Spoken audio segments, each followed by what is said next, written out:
Sabay-sabay natin alamin ang mga kaganapan na nangyayari sa ating bansa.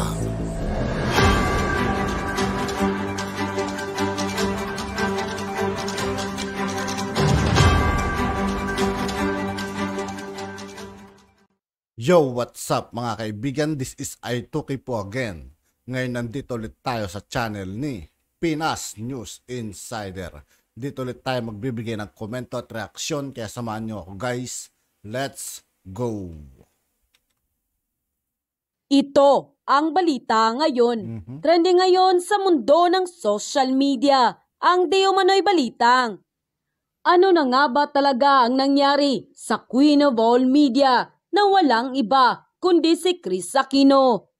Ito ang naging tanong ng marami sa ating mga kababayan matapos ang di umanong lumabas na bali-balitang na mamaalam na daw di umano ang nasabing aktres. Grabe. Ating matatandaan kamakailan lamang na naglabas ng kanyang health update ang Queen of All Media, kung saan ay kanya di umanong sinabi na kailangan niyang magtungo sa bansang Amerika para di umano ipagamot ang kanyang malubhang karamdaman.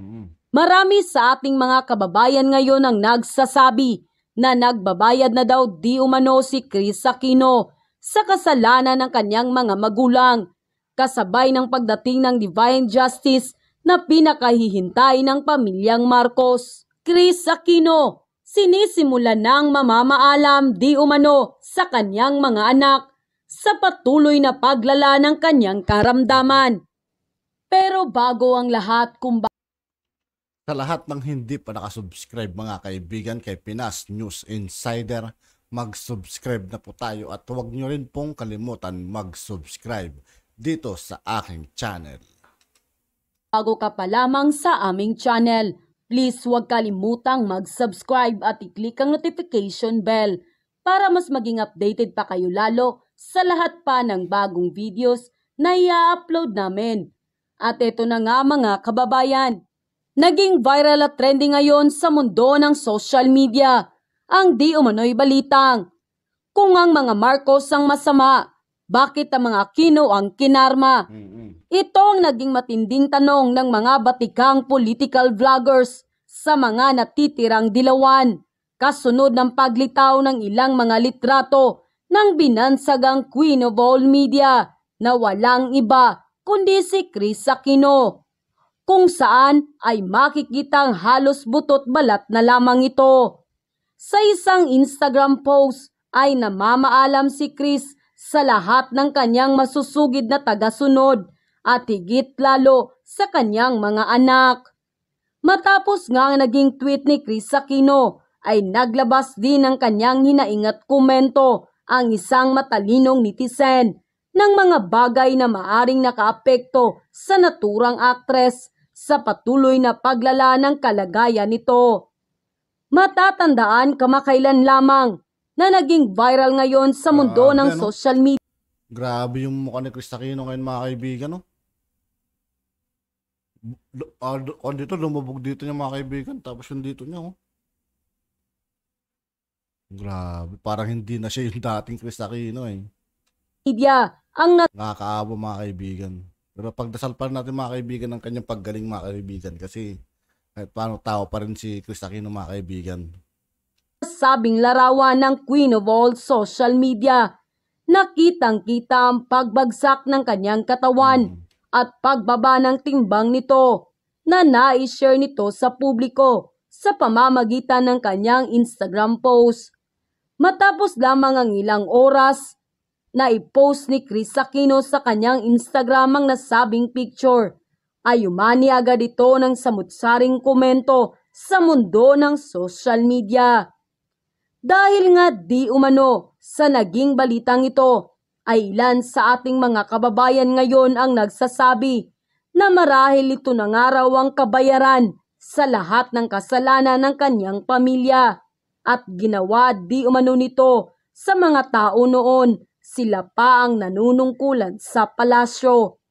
Ilan rin sa marami sa ating mga kababayan at maging ilang celebrity ang nagbigay ng dasal para sa mabilis na ikagagaling ng Queen of all social media.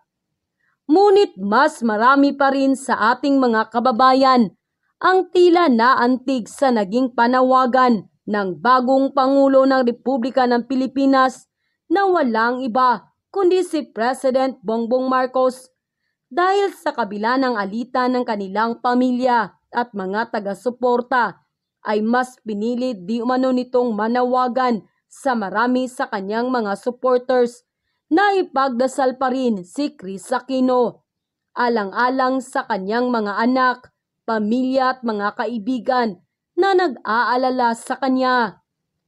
Nang lumabas nga ang balitang ito, ay umani agad ang samut-saring komento mula sa marami sa ating mga kababayan, kung saan ay marami nga sa kanila ngayon ang hindi napigilan ng kanilang sarili na maglabas ng kani-kanilang hinaing at komento sa mundo ng social media.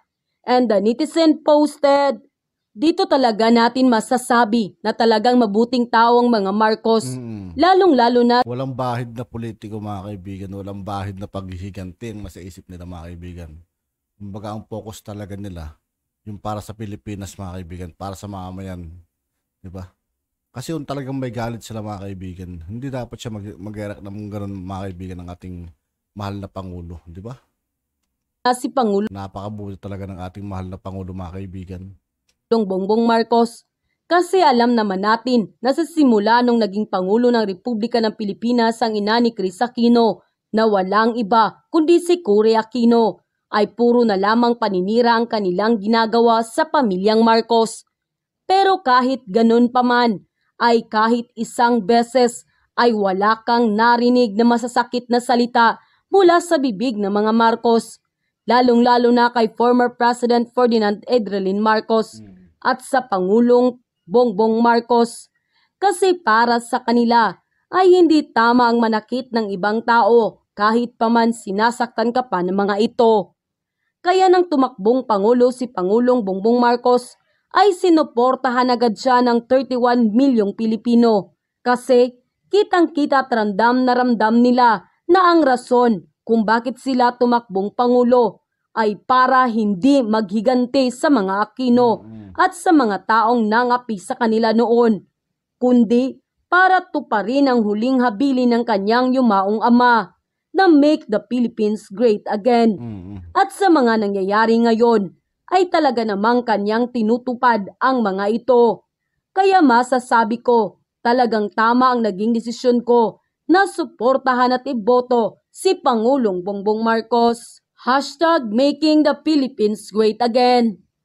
Kung ako ang nasa kalagayan ni Pangulong Bongbong Marcos ngayon, ay talagang sasabihin kong karma ang nangyayari kay Chris Aquino at pagtatawanan ko talaga.